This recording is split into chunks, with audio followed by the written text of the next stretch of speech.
Afternoon बच्चों, स्वागत है आप सभी का उत्तर प्रदेश के नंबर 1 कोचिंग संस्थान तिवारी एग्रीकल्चर एकेडमी में। सारे लोग जल्दी से लाइव आए फटाफट। Good afternoon to all of you. सभी को गुड आफ्टरनून, जल्दी से जुड़ते जाइए सभी लोग। हर्ष शर्मा नमस्ते बेटा, नमस्ते। अभिषेक यादव खुश रहो। सारे लोग जल्दी से जुड़ जाए, स्वागत है सभी का। सभी विद्यार्थियों का स्वागत है उत्तर प्रदेश के नंबर 1 कोचिंग संस्थान तिवारी एग्रीकल्चर में। जल्दी से जुड़िए फटाफट, जल्दी से सारे लोग आ जाए। शैलेश यादव जौनपुर, बालकृष्ण पांडे, प्रीति सिंह, अमन कुमार, रवि, बेमल कुमार शर्मा, अनुराग दत्त, सोनू पाल, अंकित सिंह पटेल, सोहेल अंसारी, अमित कुमार मौर्य, केशव शर्मा, गोपाल पटेल, अभिषेक यादव, आद्या, स्वागत है सभी का। ललित, भूमिका, विपिन, अजय, अनुपम, गौरव, नवनीत शुक्ला, अमित बघेल, सौरभ, सत्यम सिंह, विकास कुमार पटेल, अंकित पांडे, शिशिर कुमार। ठीक है, जल्दी जल्दी जुड़ते जाइए सभी लोग। Jai Hind to all of you, Jai Hind, Radhe Radhe सभी को। Good afternoon to all of you, good afternoon, जल्दी से जुड़िए फटाफट सब लोग आओ। तो शुरू करते हैं। अजय कुशवाहा, मोन्टू गौतम, अमन कुमार, शिवम कुमार, अंकित कुमार, आशीष पाल, सत्येंद्र, सारे लोग जल्दी से आ जाओ। संतोष मौर्य, नरेंद्र पाल, फटाफट जल्दी से जुड़िए सभी लोग। विपिन कुमार, प्रांशु गौतम, देवम त्रिपाठी, पार्थ, सब लोग आ जाओ भाई। राजकुमार, कपिल दुबे, जय सिंह, जया कुमारी, नरेंद्र पाल, सत्यम, जल्दी जल्दी जुड़िए सभी लोग। सत्यम, कमेंट आ रहा है, सारे कमेंट आ रहे हैं। अरविंद कुमार सिंह नमस्ते, सभी को नमस्ते, स्वागत है सभी का। सारे लोग लाइव जुड़ जाओ जल्दी से। Lucky Goswami, Anuyansh, Avneesh Maurya, Naman Jain, good afternoon. Ranjeet PVR Hardoi नमस्ते। Mohit Sahu good afternoon. विकास कुमार, अभिषेक यादव, दिशा गुप्ता, चलो ठीक है, गुड आफ्टरनून सभी को, गुड आफ्टरनून। तो प्यारे बच्चों, आज जो हम लोग पढ़ने वाले हैं सरल रेखीय गति, है ना। ये पूरी यांत्रिकी का सबसे मोस्ट इंपॉर्टेंट चैप्टर है, ठीक है। इसको बहुत ध्यान से आप लोगों को समझना, बहुत ही इंपॉर्टेंट जो है टॉपिक है ये। देखिएगा यहाँ पर जैसा कि लिखा हुआ है सरल रेखीय गति। सरल रेखीय गति का क्या मतलब है, पहले तो ये जानना होगा कि गति क्या है। पहले तो हम लोगों को यह समझना होगा कि गति क्या होता है। किसी वस्तु की दो अवस्थाएं बच्चों होती हैं, वस्तु की अवस्थाएं, किसी वस्तु की दो अवस्थाएं होती हैं। या तो वह वस्तु बच्चों विरामावस्था में होती है, या तो वह वस्तु विरामावस्था में होती है। विरामावस्था को अंग्रेजी में रेस्ट बोलते हैं। या तो वो वस्तु गत्यावस्था में होती है, या तो वो विरामावस्था में होगी, या तो वो गत्यावस्था में होगी। विरामावस्था को बोलते हैं रेस्ट और गत्यावस्था को बोलते हैं मोशन। कोई भी वस्तु या तो विरामावस्था में होगी या तो गत्यावस्था में होगी। सारे लोग जल्दी से लाइव जुड़ जाओ भाई फटाफट, सारे विद्यार्थी सभी लोग लाइव आ जाएं। स्वागत है सभी का, सभी को गुड आफ्टरनून। सारे बच्चों को गुड आफ्टरनून, जल्दी से लाइव जुड़े, ठीक है। बेसिक चीजें आज पढ़ाई जा रही है और मैकेनिक्स का सबसे इंपॉर्टेंट सेक्शन अगर देखा जाए, इन सभी चीजों के मोशन क्या है, रेस्ट क्या है, ये सब आप लोगों को पता होना चाहिए। ये सारी चीजें आप लोगों को क्लियर होना चाहिए,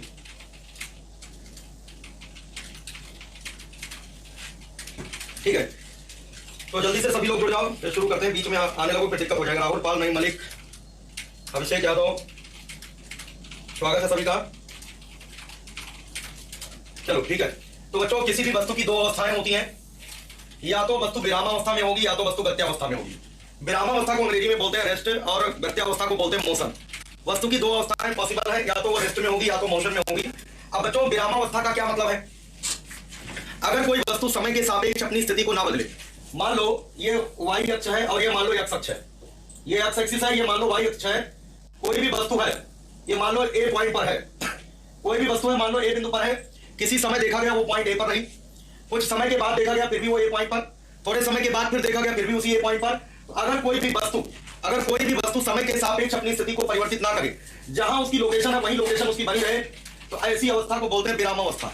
जब कोई वस्तु समय के सापेक्ष अपनी स्थिति को ना बदले, किसी समय देखा गया वस्तु किस पॉइंट पर थी, ए पॉइंट पर, कुछ समय के बाद देखा गया उसी पॉइंट पर, कुछ समय के बाद देखा गया फिर भी उसी पॉइंट पर, तो ऐसी अवस्था को बच्चों बोलते हैं विरामावस्था। इसे बोलते हैं रेस्ट। विरामावस्था का क्या मतलब होता है, रेस्ट होता है।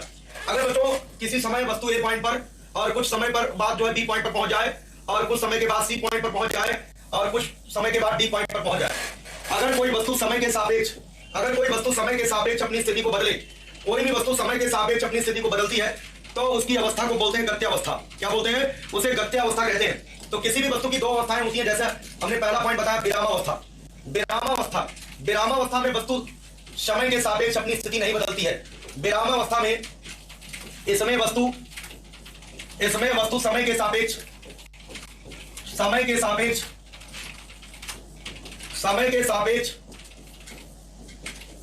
अपनी स्थिति नहीं बदलती है, अपनी स्थिति नहीं बदलती है।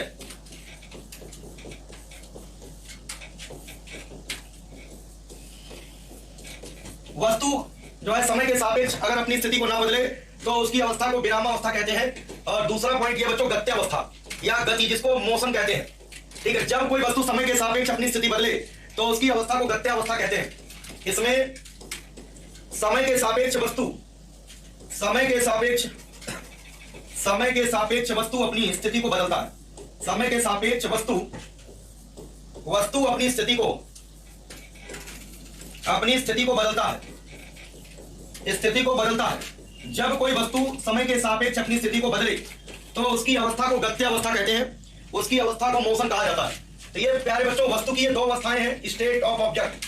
वस्तु की अवस्थाएं ये दो हो सकती हैं, बच्चों, या तो वस्तु विरामावस्था में होगी या तो वस्तु गत्यावस्था में होगी। कैसे जानोगे कि कोई वस्तु विरामावस्था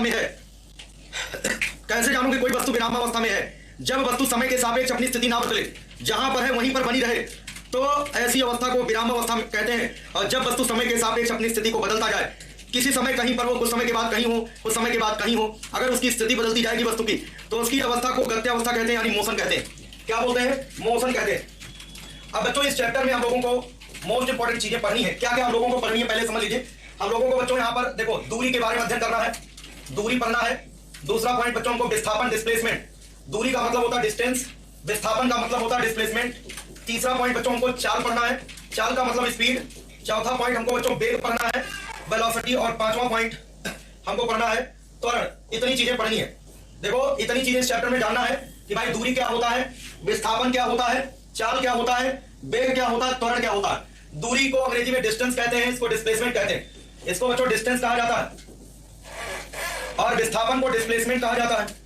विस्थापन को डिस्प्लेसमेंट कहते हैं, डिस्प्लेसमेंट। चाल को स्पीड कहते हैं, वेग को बच्चों वेलोसिटी कहते हैं, त्वरण को एक्सेलरेशन कहते हैं। ये सारी चीजें आपको याद रखना है। ठीक है, दूरी है, विस्थापन है, चाल है, वेग है, त्वरण है, इतनी बातें पढ़ना है। ठीक है, अब चलो वन बाई वन एक एक चीज देखते हैं। चलिए पहली स्लाइड देखते हैं। सबसे पहले क्या पढ़ना है? सबसे पहले बच्चों हम लोगों को दूरी पढ़ना है कि दूरी क्या होता है। दूरी का मतलब होता है डिस्टेंस। जैसे मान लो कोई भी कण है, बिंदु ए से चलना शुरू करे, ए से बी बिंदु तक जाए, और ये रास्ते की लंबाई मान लो 10 मीटर है। बी से मान लो सी तक जाए, इस रास्ते की लंबाई 5 मीटर है। सी से मान लो डी आए, इस रास्ते की लंबाई 9 मीटर है। फिर बच्चों यहाँ पर 1 मीटर जाए, डी से ई, इस रास्ते की लंबाई 1 मीटर है। तो टोटल रास्ते की लंबाई कितनी हुई? देखो यहाँ पर 10 मीटर, 5 मीटर, 15 में 9 जोड़ दो, 15 क्या 9 1 10, 15 10 कितना हो जाएगा? 25। तो टोटल 5 लेंथ रास्ते की लंबाई। देखिए सारी रास्ते की लंबाई जोड़ दो, इतना रास्ता प्लस इतना रास्ता प्लस इतना रास्ता प्लस इतना रास्ता, तो कुल रास्ते की जो लंबाई होती है उसको दूरी कहते हैं। किसी कण द्वारा चली गई पथ की कुल लंबाई को क्या कहते हैं? दूरी कहते हैं। बच्चों देखिए यहाँ पर किसी वस्तु द्वारा चली गई कुल माप को, कुल माप का मतलब कुल लंबाई को दूरी कहते हैं। कोई भी कण जितनी लंबाई चलेगा उसी लंबाई का मान होता है दूरी, उसे कहते हैं दूरी। दूरी बच्चों अदिश राशि है, इसमें केवल परिमाण होता है, कोई दिशा नहीं होती। दूरी अदिश राशि है, दूरी का मान कभी ऋणात्मक नहीं होता, दूरी सदैव धनात्मक होती है। दूरी सदैव धनात्मक, ये पॉइंट नोट कर लेना, दूरी सदैव धनात्मक होती है। डिस्टेंस इज ऑलवेज पॉजिटिव, दूरी कभी भी नेगेटिव नहीं होती है। कभी भी माइनस में दूरी आपने नहीं सुना होगा, -5 किलोमीटर, -8 किलोमीटर, -20 किलोमीटर, इस प्रकार की चीज नहीं सुने हो। डिस्टेंस का नेवर भी नेगेटिव, दूरी का मान कभी ऋणात्मक नहीं होता। दूरी एक अदिश राशि होती है बच्चों, और दूरी एक लंबाई है। तो दूरी का एसआई मात्रक, दूरी का जो एसआई मात्रक होगा बच्चों मीटर हो जाएगा। दूरी एक लंबाई है, और अगर इसकी दूरी की विमा पूछा जाए तो दूरी की विमा हो जाएगा। तो किसी कण द्वारा चली गई पथ की कुल लंबाई को, ठीक है, total path length covered by the particle during the motion. किसी भी कण द्वारा चली गई पथ की कुल लंबाई को दूरी कहते हैं। दूरी एक अदिश राशि होती है, दूरी का मान सदैव धनात्मक होता है, एसआई मात्रक मीटर होता है, विमा एल होती है। ये आपको पता होना चाहिए दूरी के बारे में। चलिए नेक्स्ट देखते हैं अगला पॉइंट। ठीक है, वेरी गुड। अब बच्चों दूसरा पॉइंट हमको विस्थापन समझना है। विस्थापन का मतलब होता है डिस्प्लेसमेंट। विस्थापन का मतलब होता है डिस्प्लेसमेंट। क्या है डिस्प्लेसमेंट? जैसे मान लो कोई भी कण पहले बिंदु ए पर था, ए से वो बी बिंदु पर पहुंचा, और बी से बच्चों सी पॉइंट पर पहुंचा, इसको कहते हैं प्रारंभिक स्थिति। इसको कहते हैं बच्चों प्रारंभिक स्थिति, इनिशियल पोजीशन। और ये सी पॉइंट को कहते हैं अंतिम स्थिति। सी पॉइंट को बोलते हैं अंतिम स्थिति, initial position and final position. This is initial position, और इसको क्या कहते हैं? इसको फाइनल पोजीशन कहते हैं। ये प्रारंभिक स्थिति अंतिम स्थिति है। तो किसी कण की प्रारंभिक व अंतिम स्थितियों को मिलाने वाली सीधी रेखा की लंबाई, ये वाली जो लंबाई है इसको विस्थापन कहते हैं। लेकिन बच्चों ये रास्ता प्लस ये रास्ता, ये जो रास्ते की लंबाई होती है, यहां से यहां तक की लंबाई प्लस यहां तक की लंबाई, ये पूरा जो लेंथ होगा उसके दूरी कहेंगे। लेकिन किसी कण की प्रारंभिक और अंतिम, ये अंतिम स्थिति है, प्रारंभिक स्थिति है, इन दोनों स्थितियों को मिलाने वाली सीधी रेखा की लंबाई को विस्थापन कहते हैं। किसी कण की प्रारंभिक स्थिति क्या है? देखो वो किसी भी रास्ते से कहीं से भी होता हुआ आए, उसकी प्रारंभिक स्थिति देखो और अंतिम स्थिति देखो। प्रारंभिक स्थिति और अंतिम स्थिति यह है, ए से बी गया, बी से सी, पहले स्थिति ये थी, बाद की स्थिति यह हो गई। तो प्रारंभिक और अंतिम स्थितियों को मिलाने वाली सीधी रेखा की लंबाई को विस्थापन कहते हैं। कण किसी भी रास्ते से गया उससे मतलब नहीं है। देखो कण ऐसे ऐसे होता हुआ आया तो भी प्रारंभिक स्थिति वही, अंतिम स्थिति वही, तब भी विस्थापन वही होगा। कण किसी भी रास्ते से होता हुआ यहां पर आ जाए, कैसे भी देखो ऐसे ऐसे होता हुआ, दूरी जरूर बदल रही है लेकिन प्रारंभिक स्थिति अंतिम स्थिति, इसको विस्थापन कहेंगे। कण किसी भी कैसे भी किसी भी रास्ते को फॉलो करता हुआ है लेकिन प्रारंभिक और अंतिम स्थितियों को मिलाने वाली सीधी रेखा की लंबाई को क्या कहते हैं? इसे कहते हैं विस्थापन। क्या बोलते हैं? विस्थापन। इतनी बात समझ में आ गया? विकास कुमार पटेल,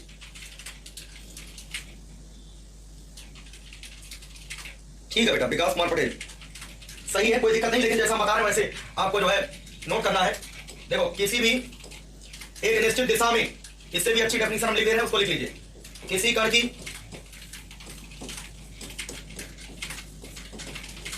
प्रारंभिक व अंतिम स्थितियों को मिलाने वाली, प्रारंभिक व अंतिम स्थितियों को मिलाने वाली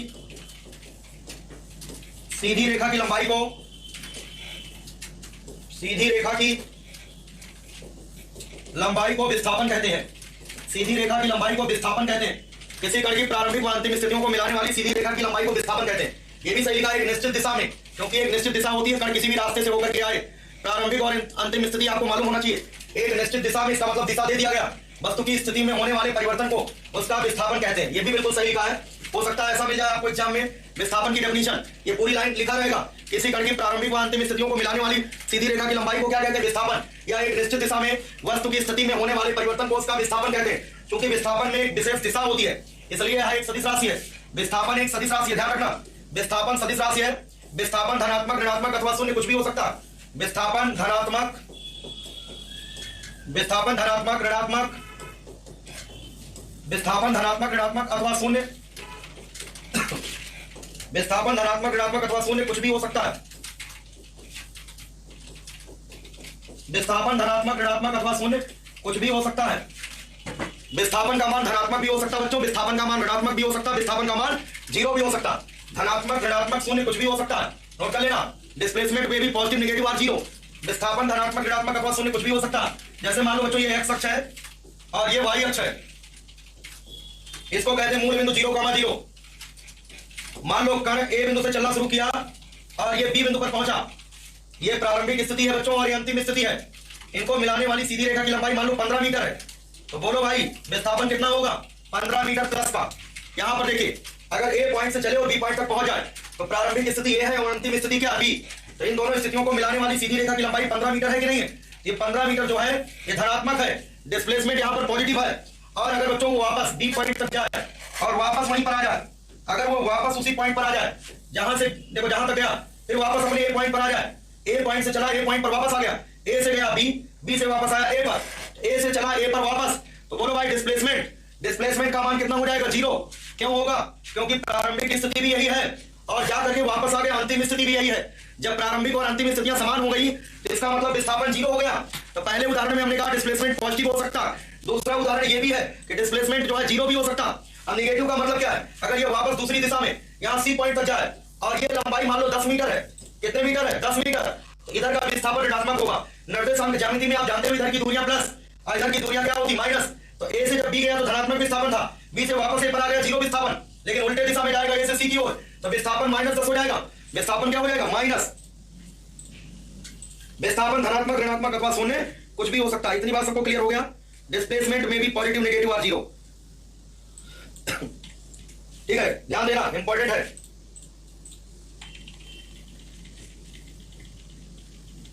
क्लियर है सभी को? डिस्प्लेसमेंट में भी पॉजिटिव, नेगेटिव और 0। जो डिस्प्लेसमेंट है वो पॉजिटिव भी हो सकता है, नेगेटिव भी हो सकता है, 0 भी हो सकता है। और एक पॉइंट और ध्यान रखना कि दूरी का मान विस्थापन के बराबर भी हो सकता है।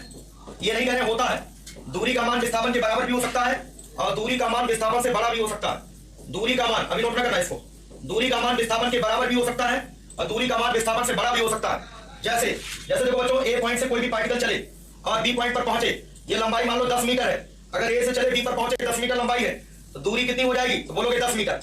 दूरी कुल पथ की लंबाई, टोटल पाथ लेंथ, कुल पथ की लंबाई 10 मीटर। डिस्प्लेसमेंट यानी विस्थापन, विस्थापन कितना होगा? ये प्रारंभिक स्थिति, अंतिम स्थिति, दोनों को मिलाने वाली सीधी रेखा की लंबाई 10 मीटर। तो देखो 10 मीटर विस्थापन भी आया, विस्थापन भी 10 मीटर, दूरी भी 10 मीटर। 10 मीटर दूरी, 10 मीटर विस्थापन। तो दूरी का मान विस्थापन के बराबर हो सकता है। कब हो सकता है? जब कण सरल रेखा में, जब कण सरल रेखा में चले बिना दिशा बदले। जब कोई कण स्ट्रेट लाइन में, जब कोई पार्टिकल स्ट्रेट लाइन में जाए और दिशा ना बदले। ए से जब बी तक आया, स्ट्रेट लाइन में आया है वस्तु, लेकिन दिशा में कोई परिवर्तन नहीं किया। इस कंडीशन में, इस उदाहरण में दूरी का मान विस्थापन के बराबर है, क्योंकि जब ए से बी की ओर आएगा तो टोटल रास्ते की लंबाई 10 मीटर, पाथ लेंथ 10 मीटर। ये प्रारंभिक स्थिति, अंतिम स्थिति, इन दोनों स्थितियों को मिलाने वाली सीधी रेखा की लंबाई भी कितनी है?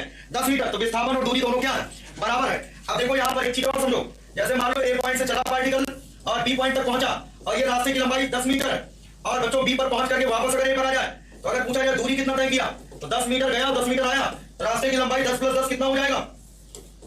20 मीटर। 10 मीटर ये और 10 मीटर ये, रास्ते की लंबाई 20 मीटर। और विस्थापन, विस्थापन हो जाएगा 0, जहां से चला वहीं वापस आ गया।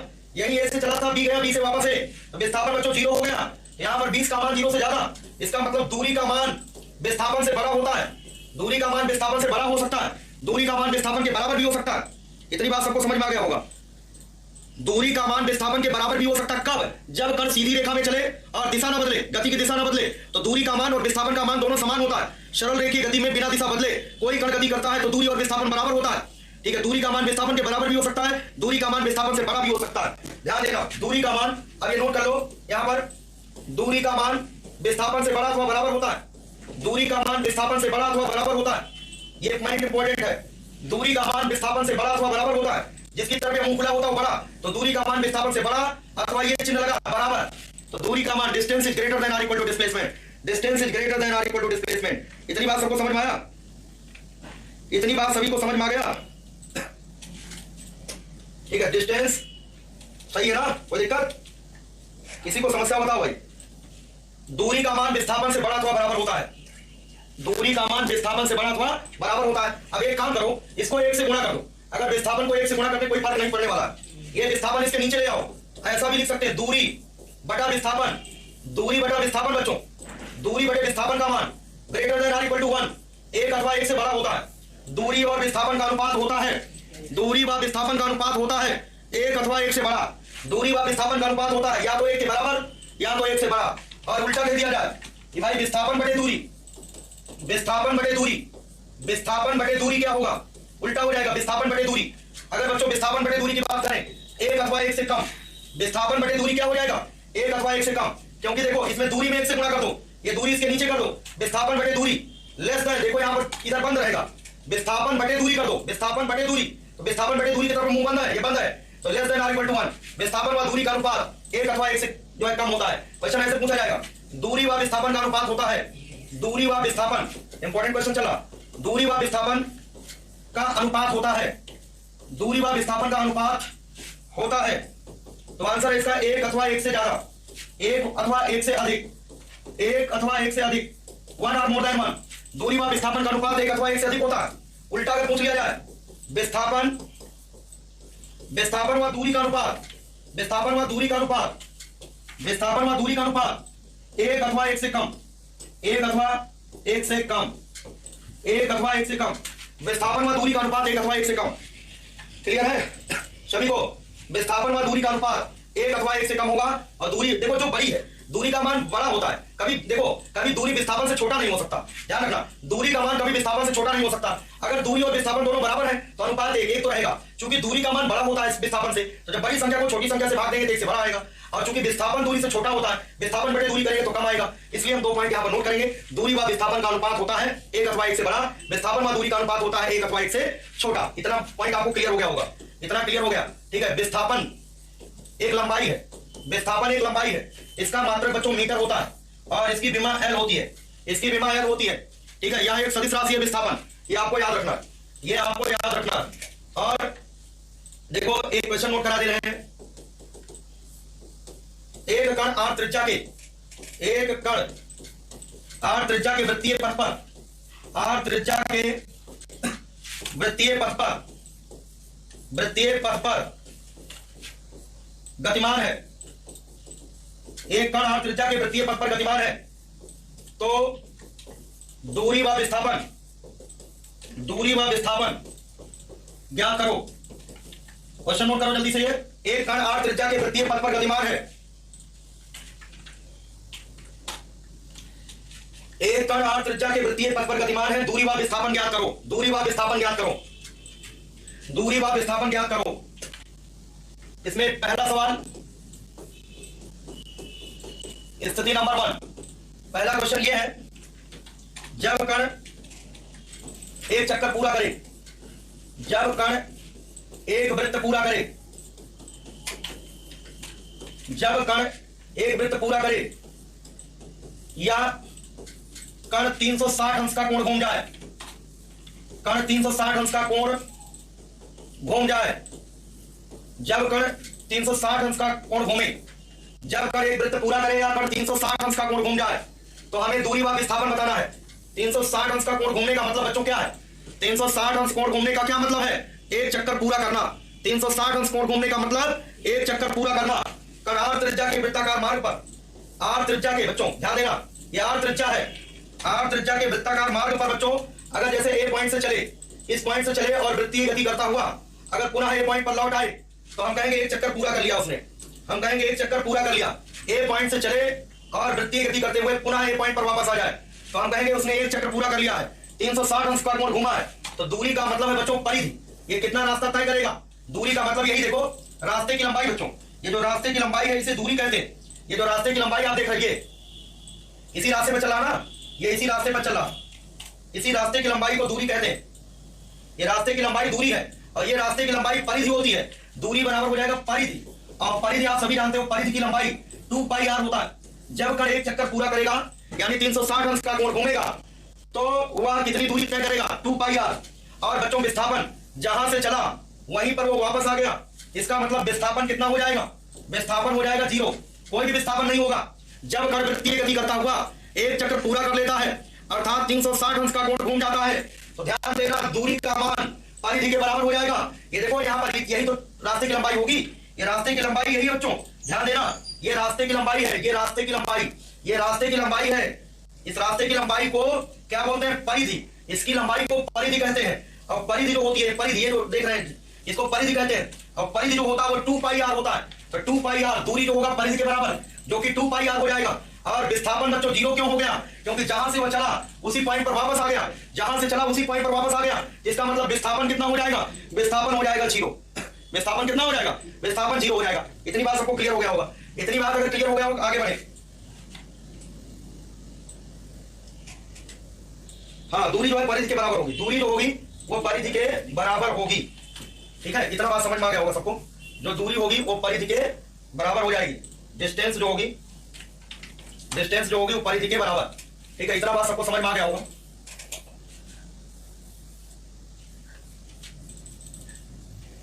ठीक है, डिस्टेंस जो होगा परिधि के बराबर हो जाएगा। अब देखो दूसरी स्थिति है, सेकंड केस। सेकंड केस बच्चों दूसरा सवाल ये है, जब कण आधा वृत्त पूरा करे, दूसरा लिखिए, जब कण आधा वृत्त पूरा करे अर्थात कण 180 अंश का कोण घूम जाए। जब कण आधा वृत्त पूरा करे, ये नोट कर लो सभी लोग। दूसरी स्थिति लिखो, दूसरा केस, जब कण आधा वृत्त घूमे, जब कण आधा वृत्त घूमे, इसका मतलब 180 अंश का कोण घूमे। सिर्फ आधे की बात किया जा रहा, सिर्फ यहां पर आधे की बात हो रही है, आधे वृत्त की बात, आधे वृत्त की बात हो रही है बच्चों। यहां पर देखना ध्यान से, ये केंद्र है, ये वृत्त का केंद्र है बच्चों। और आधा वृत्त का मतलब है ए पॉइंट से चले और बी पॉइंट पर वापस आया, ए से चले बी पर वापस। ऐसा देखो, ए से चले आधा चक्कर तो 180 अंश कोण घूमेगा, आधा चक्कर में आधी परिधि के बराबर दूरी तय करेगा। दूरी कितनी हो जाएगी? पूरी परिधि कितनी थी? 2πr। तो आधी परिधि कितनी हो जाएगी? πr। आधी परिधि हो जाएगी πr। कितनी दूरी तय करेगा? और बच्चों विस्थापन कितना होगा? विस्थापन कितना हो जाएगा? ये प्रारंभिक स्थिति देखो, यहाँ केंद्र है, ये त्रिज्या बच्चों r, और ये भी त्रिज्या r, केंद्र से यहां तक की दूरी त्रिज्या, केंद्र से यहां तक की दूरी त्रिज्या। कण यहां से चलना शुरू किया, चलते चलते बी पॉइंट पर आ गया। ये प्रारंभिक स्थिति, अंतिम स्थिति, इन दोनों स्थितियों को मिलाने वाली सीधी रेखा की लंबाई ये लंबाई कितनी हो जाएगी, तो आप कहोगे आर प्लस आर कितना हो जाएगा 2r, आर प्लस आर कितना हो जाएगा 2r, ठीक है। तो डिस्प्लेसमेंट हो जाएगा 2r, डिस्प्लेसमेंट हो जाएगा 2r, displacement 2r, displacement 2r हो जाएगा, ठीक है। इतनी बात सबको समझ में आना चाहिए, इतनी बात सबको समझ में आ जाना चाहिए। जब आधा चक्कर पूरा करेगा, जब वो आधा चक्कर पूरा करेगा, ठीक है, ध्यान देना, आधा चक्कर जब पूरा करेगा तो दूरी तय करेगा पाई आर और विस्थापन होगा 2r।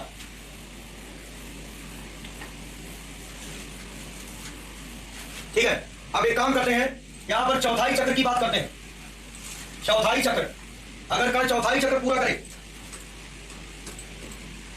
कण चौथाई वृत्त, कण चौथाई वृत्त पूरा करे, अर्थात कण 90 अंश का कोण घूम जाए, अर्थात कण 90 अंश का कोण घूम जाए, जब कण चौथाई चक्र पूरा करे,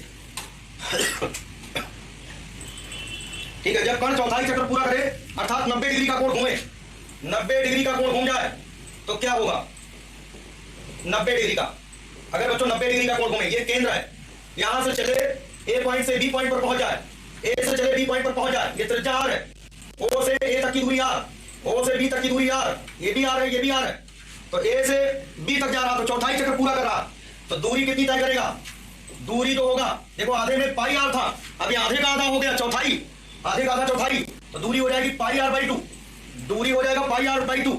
विस्थापन कैसे निकालेंगे, देखो विस्थापन निकाल लेते हैं हम लोग, विस्थापन निकालेंगे, विस्थापन जैसे ये प्रारंभिक स्थिति है और ये अंतिम स्थिति है, ठीक है, ये प्रारंभिक स्थिति है, ये अंतिम स्थिति है, इन दोनों स्थितियों को मिलाने वाली सीधी रेखा की लंबाई, ये जो लंबाई है इसको कहते हैं विस्थापन, इसको क्या कहते हैं विस्थापन, ये प्रारंभिक स्थिति है, ये अंतिम स्थिति है, इनको मिलाने वाली सीधी रेखा की लंबाई विस्थापन, और ये विस्थापन मान लो बच्चों यक्स, तो देखो ये समकोण त्रिभुज बना है, ये समकोण त्रिभुज, समकोण त्रिभुज में कर्ण का वर्ग मतलब एक्स स्क्वायर बराबर लंब का वर्ग आर स्क्वायर प्लस आधार का वर्ग आर स्क्वायर, एक्स स्क्वायर बराबर R square plus R square 2r square, X बराबर आर स्क्वायर का वर्गमूल आर, वही हो जाएगा √2, आर अंडर √2 आएगा बच्चों, विस्थापन हो जाएगा r√2, विस्थापन हो जाएगा r√2, ध्यान देना चौथाई चक्र के लिए विस्थापन r√2 हो जाएगा।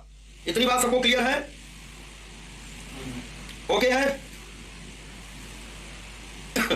यहां तक सबको क्लियर है, क्लियर। चौथाई चक्र में याद रखना दूरी पाई आर बाई 2, अब विस्थापन हो जाएगा r√2, r√2। अब आप लोगों को एक जो है डायरेक्ट ट्रिक बता रहे हैं उसको याद रखिएगा, विस्थापन के लिए ट्रिक याद रखिएगा, जब कण थीटा कोण से, जब कण थीटा कोण से घूम जाए, जब कण थीटा कोण से घूम जाए तो विस्थापन, जब कण थीटा कोण से घूम जाए, जरूरी नहीं कि 90 हो, 180 हो, 360 हो, कोई भी सवाल एग्जाम में पूछा जा सकता है। जब कण थीटा कोण से घूम जाए तो विस्थापन बराबर, इसका सूत्र याद रखना 2r sin थीटा बाई 2, इसका सूत्र याद रखो 2r sin थीटा बाई 2। जब कण थीटा कोण से घूम जाए, 90 डिग्री से घूम जाए, 180 से घूम जाए, 360 से घूम जाए, किसी भी कोण से घूमे, माना कि थीटा कोण से घूम जाए, तो जो विस्थापन होता है बच्चों प्रारंभिक और अंतिम स्थितियों को मिलाने वाली सीधी रेखा की लंबाई, उसका सूत्र याद रखिएगा 2r sin theta by 2। r का मतलब वृत्त की त्रिज्या और थीटा का मतलब जितने कोण से घूमेगा, जितने कोण से घूमेगा, ठीक है। एक बार सभी लोग क्लियर करके बताओ समझ में आ रहा कि नहीं आ रहा, फटाफट बताएं। जब कण थीटा कोण से घूमे, जब कण थीटा कोण से घूमे तो विस्थापन का सूत्र याद रखिएगा। अब जैसे मान लो जब जो है कहा जाए चौथाई चक्र, जब चौथाई चक्र अभी मैंने बताया, नोट ना करना इसको, चौथाई चक्र घूमेगा तो थीटा बराबर कितना होगा 90 डिग्री, चौथाई चक्र घूमेगा थीटा बराबर 90, यहां पर बच्चों 90 रख दो, 90 बटे 2 कितना आएगा 45, थीटा बटे 2 थीटा का आधा लिखा जाता है, 2r sin थीटा का आधा, यहां पर देखो विस्थापन, विस्थापन कितना हो जाएगा 2r sin 45 हो जाएगा, sin 45 जानते हो 1/√2 होता है, 1/√2। अब बच्चों यहां पर देखो ये जो 2 लिखा है, इस 2 को लिख सकते हैं √2 गुणे √2, √2 गुणे √2 बराबर क्या होगा 2, यहां पर √2 गुणे √2 लिख सकते हैं, √2 गुणे √2 r into 1/√2, और √2 से √2 कैंसिल, क्या आंसर आएगा r√2, ये तो है ना थीटा बराबर 90 डिग्री पर, डायरेक्ट याद रखिए 2r sin थीटा बाई 2, विस्थापन 2r sin थीटा बाई 2, विस्थापन 2r sin थीटा बाई 2। जब आधा चक्कर की बात करें, आधा चक्कर में थीटा 180 होगा, विस्थापन क्या होता है 2r sin theta by 2, sin theta by 2, theta 180, 180 का आधा 90 और sin 90 डिग्री का मान 1, तो क्या बचा सिर्फ 2r, विस्थापन कितना हो जाएगा 2r, विस्थापन कितना हो जाएगा 2r हो जाएगा। और अगर हम कहें पूरा चक्कर, अगर पूरा चक्कर की बात करें थीटा कितना होगा 360, अब विस्थापन 2r साइन 360 का आधा साइन 180, साइन 180 अंश का मान 0 होता है। 0 गुणे 2r बराबर 0, विस्थापन 0 हो जाएगा। 2r बेटा यहां पर कोणीय विस्थापन नहीं पूछा जा रहा, यहां पर अभी रेखीय विस्थापन की बात कर रहे हैं। यहां पर कोणीय विस्थापन नाम की चीज मैं नहीं देख रहा हूं, यहां पर लीनियर डिस्प्लेसमेंट, सरल रेखीय गति। चैप्टर का नाम है सरल रेखीय गति, तो सरल रेखीय गति में अभी हम लीनियर डिस्प्लेसमेंट की बात कर रहे हैं। रेखीय विस्थापन हो जाएगा 2r, यहां पर sin 180 अंश का मान 0 होता है, sin 180 अंश 0 हो जाएगा। इस तरीके से 2r sin θ/2 याद रखना, सारे क्वेश्चन आ जाएंगे। अगर कहा जाए कि थीटा बराबर 60 अंश कोण घूमता है, कोई कण थीटा बराबर 60 अंश के कोण से घूम जाता है, तो बताइए विस्थापन कितना होगा।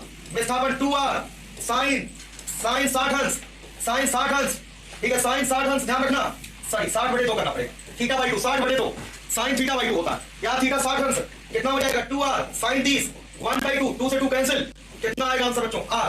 अगर 60 अंश के कोण से घूमेगा, 60 अंश के कोण से घूमेगा तो विस्थापन कितना हो जाएगा r हो जाएगा। अगर बच्चों यहाँ पर जैसे मान लो 120 अंश के कोण से घूमता, अगर कण वृत्तीय पथ पर 120 अंश के कोण से घूमता तो विस्थापन क्या होगा 2r sin 60 हो जाएगा, 2r sin 60, 2r sin 60, क्यों 120/2 60 हो जाएगा, sin 60 अंश हो जाएगा 2r sin 60, √3/2, 2 से 2 घटेगा, कितना आएगा r√3, r√3 आंसर आ जाएगा। क्लियर? कोई भी सवाल हो आप 2r sin θ/2 याद रखें, 2r sin θ/2। अभिषेक गुप्ता कह रहे हैं सर जी ऐसा पढ़ा ही नहीं था, अब समझ में आ गया, क्लियर, अब ओके है। अरे कुल मिलाकर के विस्थापन जैसे हम कहते हैं कि एक चक्कर पूरा करना तो थीटा बराबर 360 अंश हो जाएगा, आधा चक्कर पूरा करना 180 अंश हो जाएगा, चौथाई चक्कर पूरा करना क्या हो जाएगा 90 डिग्री हो जाएगा। विस्थापन का सामान्य सूत्र बता दिया 2r sin θ/2 होता है। अब मान लो आधा चौथाई तिहाई चक्कर ना होता, कोई दूसरा कोण दिया गया हो, किसी में थीटा का मान रख करके आंसर निकाल सकते हो, विस्थापन आराम से निकाल सकते हो, किसी को कोई समस्या नहीं है, ठीक है, कोई दिक्कत, ओके है, ठीक है भाई। विस्थापन की बात हमने कर लिया, ठीक है। अब जैसे अब बाकी न्यूमेरिकल आएंगे तब कराएंगे, पहले थोड़ा सा और देखते हैं, थ्योरी और देख लेते हैं। ये क्लियर हो गया विस्थापन क्या है, विस्थापन धनात्मक ऋणात्मक तत्व में कुछ भी हो सकता है। चलिए आगे देखते हैं, आगे देखिएगा सभी लोग और ध्यान से। अब बच्चों चाल समझना चाहते हैं, चाल, चाल का मतलब होता है स्पीड, चाल का मतलब स्पीड। एकांक समय में चली गई दूरी को चाल कहते हैं, या प्रति सेकंड चली गई दूरी को चाल कहते हैं। एकांक समय में चली गई दूरी को चाल कहते हैं, या प्रति सेकंड चली गई दूरी को चाल कहते हैं, कुछ भी कह दो, वस्तु द्वारा एकांक समय में चली गई दूरी को चाल कहते हैं। चाल एक अदिश राशि है, चाल का संबंध दूरी से होता है, चाल का संबंध दूरी से होता है, क्योंकि कहते हैं एकांक समय में चली गई दूरी को चाल कहते हैं। चाल एक अदिश राशि है। सूत्र लिखो भाई, चाल बराबर दूरी बटे समय, नोट्स बनाते चलना।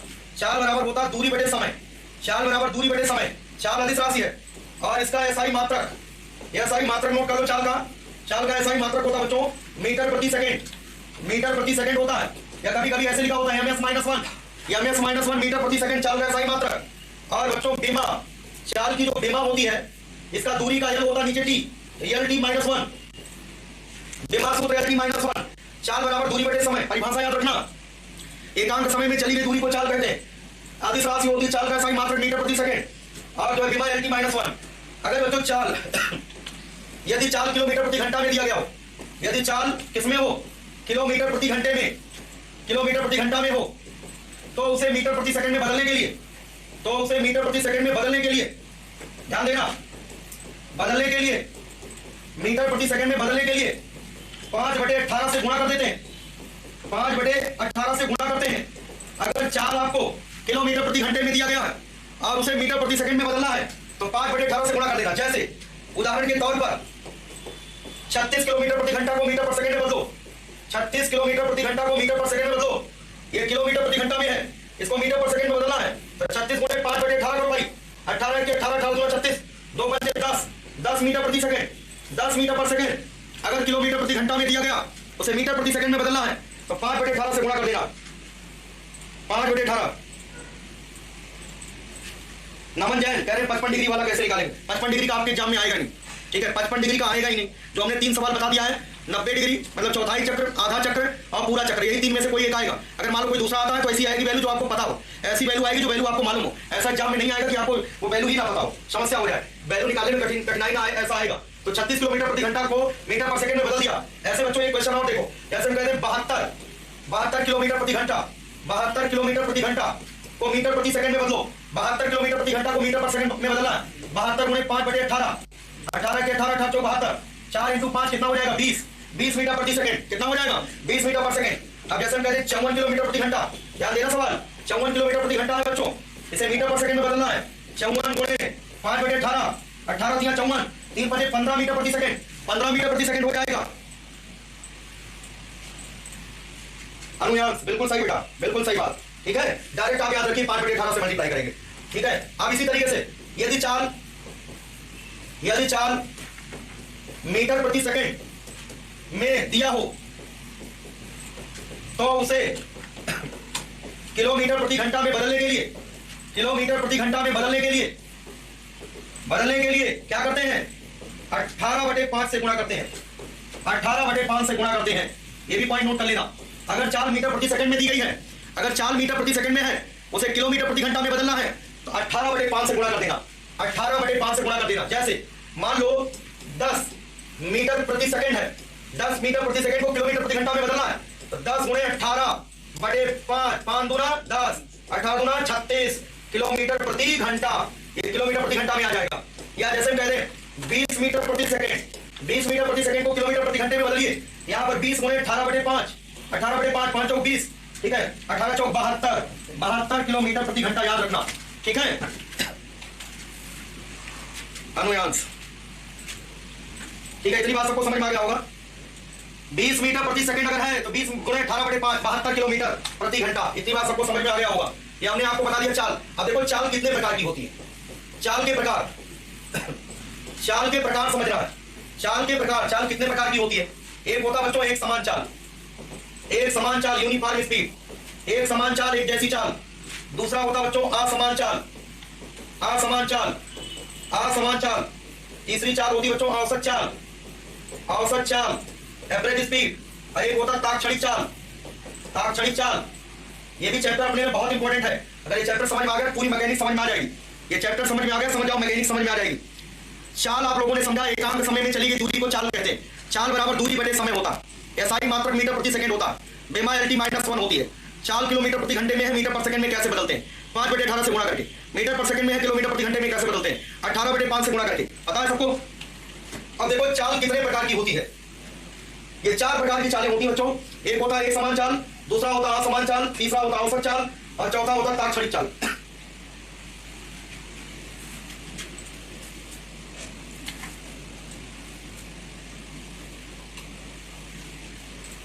ठीक है, एक समान, असमान, औसत, ताक्षणिक, इसको नोट कर लो जरा।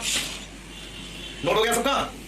अब देखो एक समान चाल क्या है, एक समान, एक समान चाल, एक समान चाल क्या है, एक समान चाल किसे कहते हैं, यूनिफॉर्म स्पीड।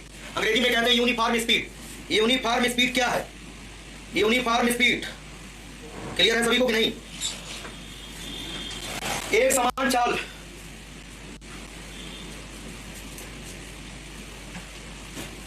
रुचि पटेल, बिल्कुल समझ में आएगा बेटा। ठीक है, वेरी गुड। ठीक है, इतनी बात क्लियर हो गया होगा। चलो भाई एक समान चाल समझते हैं। एक समान चाल क्या है, यूनिफॉर्म स्पीड क्या होती है हम लोग समझते हैं। एक समान चाल किसे कहते हैं। एक समान चाल का मतलब है बच्चों, जैसे मान लो कोई भी कण ए बिंदु से चलना शुरू करे, ए से बी तक, ए से बी तक की दूरी 10 मीटर, 10 मीटर की दूरी 1 सेकंड में तय करे। अगर कोई भी कण 10 मीटर की दूरी 1 सेकंड में तय करता है, यहां पर इसकी चाल होगी 10 मीटर प्रति सेकंड। 1 सेकंड में चली गई दूरी को चाल कहते हैं। 1 सेकंड में 10 मीटर की दूरी तय किया है कण ने, तो यहां पर चाल 10 मीटर प्रति सेकंड है।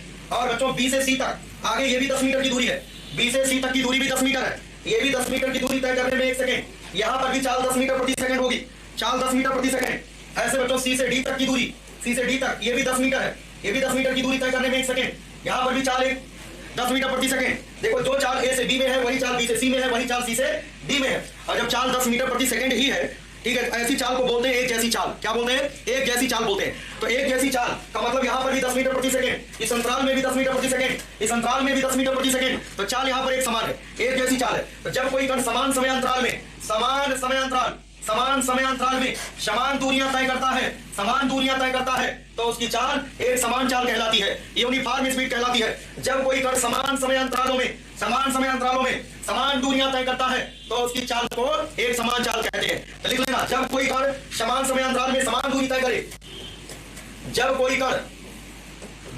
कण समान समय अंतराल में समान समयांतराल में समान दूरियां तय करता है, समान दूरियां तय करता है तो उसकी चाल एक समान चाल कहलाती है। जब कोई कण समान समयांतराल में समान दूरियां तय करता है तो उसकी चाल एक समान चाल कहलाती है।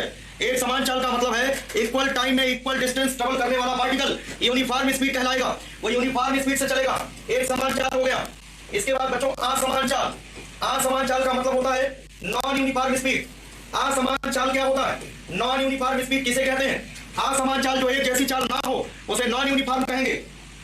ठीक है, जो चाल एक जैसी ना हो उसे क्या बोलते हैं? उसे नॉन यूनिफॉर्म के नाम से जानते हैं, उसे नॉन यूनिफॉर्म कहते हैं। जैसे मान लो एक कण बिंदु ए से चलना शुरू किया, ए से बी तक गया, मान लो ये बच्चों 10 मीटर की दूरी है, 1 सेकंड में तय किया। इस अंतराल में जो चाल होगी 10 मीटर प्रति सेकंड होगी। आगे बी से सी तक की दूरी 8 मीटर की दूरी 1 सेकंड में तय किया। यहां पर भी चाल कितनी होगी? 8 मीटर प्रति सेकंड। यहाँ 10 मीटर पर सेकंड, यहाँ पर 8 मीटर पर सेकंड। सी से डी तक ये 7 मीटर की दूरी 1 सेकंड में तय करे, यहाँ पर चाल कितनी होगी? यहाँ पर कहेंगे 7 मीटर प्रति सेकंड। ठीक है, आगे इस तरीके से यहाँ पर देखो समान समय अंतराल में असमान दूरी तय हो रही है तो ऐसी चाल को क्या बोलते हैं? असमान चाल कहते हैं, नॉन यूनिफॉर्म स्पीड कहते हैं। नॉन यूनिफॉर्म, ध्यान देना बेटा, थोड़ा तेज पढ़ना पड़ेगा, थोड़ा तेज तो पढ़ना पड़ेगा। अमित बघेल अभी चैप्टर करेंगे ना पढ़ाने, थोड़ा स्पीड से पढ़िए। ठीक है, असमान चाल का मतलब जब कोई कण समान समय में असमान दूरियां तय करे। लिखो जरा, जब कोई कण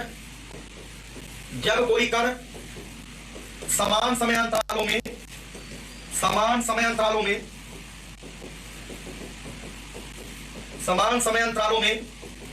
असमान दूरियां तय करे तो उसकी चाल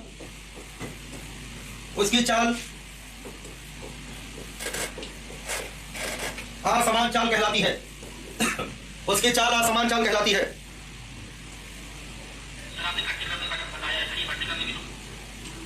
अनुयांश क्या पूछ रहे हो बेटा? हाँ, बढ़ते क्रम में भी हो सकता, कोई दिक्कत नहीं। अनुयांश बढ़ते क्रम में भी हो सकता, ऐसे भी हो सकता, देखो कोई दिक्कत की बात नहीं। जैसे हम कहते हैं 1 मीटर की दूरी 1 सेकंड में तय किया, यहाँ पर चाल 1 मीटर प्रति सेकंड। 2 मीटर की दूरी 1 सेकंड में तय किया, 2 मीटर पर सेकंड।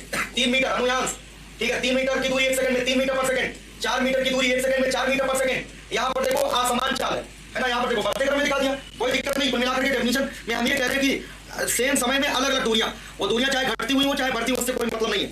ठीक है, आप क्लियर है? आप तो क्लियर है, ठीक है, समझ के बात की नहीं। 1 मीटर प्रति सेकंड, 2 मीटर प्रति सेकंड, 3 मीटर पर सेकंड, 4 मीटर पर सेकंड। क्लियर हो गया? तो यहाँ पर ये बढ़ती हुई चाल है, यहाँ पर चाल बढ़ती हुई है, वहां पर चाल घटती हुई थी। तो चाहे चाल बढ़ना चाहे चाल घटना, मतलब चाल बदलना, चाल बदलने का मतलब चाहे बढ़ना चाहे घटना। बढ़ने को भी बदलना कहेंगे, घटने को भी बदलना कहेंगे। और जब चाल बदलती रहेगी तो उसको एक समान नहीं कहेंगे, उसको असमान कहेंगे। ठीक है, इतना ध्यान रखना। आ गया ना? चलो ठीक है, किसी को कोई डाउट हो पूछ लिया करो। जब कोई कण समान समय अंतरालों में असमान दूरियां तय करे तो उसकी चाल असमान चाल कहलाती है, नॉन यूनिफॉर्म स्पीड होती है। ध्यान देना, असमान चाल। इसके बाद तीसरा बच्चों औसत चाल। औसत चाल का मतलब है बच्चों एवरेज स्पीड।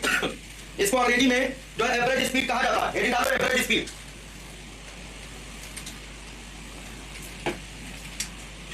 ठीक है। एवरेज स्पीड क्या होता है? एवरेज स्पीड की डेफिनेशन है किसी कण द्वारा चली गई कुल दूरी तथा कुल लगे समय का अनुपात। जितना यात्रा के दौरान कुल दूरी तय करेगा, कुल दूरी तथा कुल लगे समय के अनुपात को औसत चाल कहते हैं। कुल दूरी जितना यात्रा में तय करेगा उसको कुल समय से, जितना टोटल समय लगेगा उस समय से डिवाइड कर देना तो औसत चाल हो जाएगा। औसत चाल बराबर होता है बच्चों कुल दूरी बटा कुल लगा समय। कुल दूरी बटा कुल लगा समय। कुल दूरी बटा कुल लगा समय। कुल दूरी तथा कुल लगे समय के अनुपात को औसत चाल कहते हैं। कुल दूरी तथा कुल लगे समय के अनुपात को औसत चाल कहते हैं। विमल कुमार शर्मा, नईम मलिक, अभिषेक कुमार, नागेंद्र बघेल, अभिषेक यादव, रिया गुप्ता, आद्या, विपिन, आकांक्षा यादव, किसी को कोई समस्या हो बताओ भाई, किसी को अगर कोई भी दिक्कत हो बता दो, है ना। कुल दूरी तथा कुल लगा समय के अनुपात, कुल दूरी जितना तय करेगा उसको कुल लगे समय से भाग दे देना, क्या पता चल जाएगा? औसत चाल। कुल तय की गई दूरी को कुल लगे समय से भाग देना है, क्या पता चल जाएगा? औसत चाल पता चल जाएगा, एवरेज स्पीड पता चल जाएगा। ठीक है, अब जैसे मान लो एक सवाल देखते हैं, क्वेश्चन देखिए। एक कण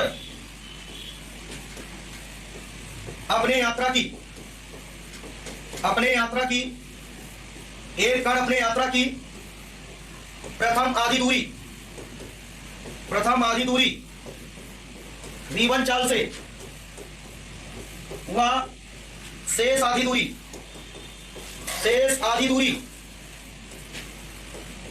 v2 चाल से तय करे तो यात्रा के दौरान औसत चाल बताओ। यात्रा के दौरान औसत चाल बताओ। कोई भी कण अपने यात्रा की प्रथम आधी दूरी को v1 चाल से और शेष आधी दूरी को,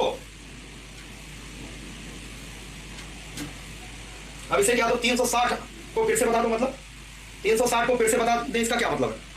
क्या 360 बेटा? कोई भी कण अपनी यात्रा की प्रथम आधी दूरी v1 चाल से तथा अगली आधी दूरी v2 चाल से तय करे तो यात्रा के दौरान उसकी औसत चाल क्या होगी? हमको बताना है।